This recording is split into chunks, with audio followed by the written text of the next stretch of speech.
ఇదే last chief అయ్యే అవకాశం కాబట్టి పృథ్వీ వేరే లెవెల్లో ఆడాడని తెలుస్తుంది. నిఖిల్ వర్సెస్ పృథ్వీ, గౌతమ్ వర్సెస్ పృథ్వీ, ఇలా చాలా ఫైట్స్ ఉండబోతున్నాయి, చూడాలి.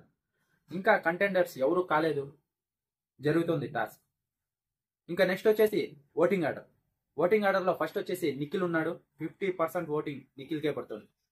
సెకండ్ వచ్చేసి నబీల్, థర్డ్ వచ్చేసి ప్రేరణ, ఫోర్త్ వచ్చేసి పృథ్వీ, ఫిఫ్త్ వచ్చేసి యష్మి. పృథ్వీ ఈ వీకే కదా లాస్ట్ చీఫ్ అవడానికి, అందుకే చాలా గట్టిగా ఆడుతున్నట్టున్నాడు చీఫ్ అవడానికి. ఫ్రెండ్స్తో కూడా గొడవ పడుతున్నాడు, చూద్దాం. అలాగే ఇంకా చాలా గొడవలు అయ్యాయి. నేను ఇప్పట్లో ఉన్నా 2:30కి చీఫ్ టాస్క్ డీటెయిల్స్ అలాగే ఇంకొన్ని అప్డేట్స్తో వీడియో చేస్తా.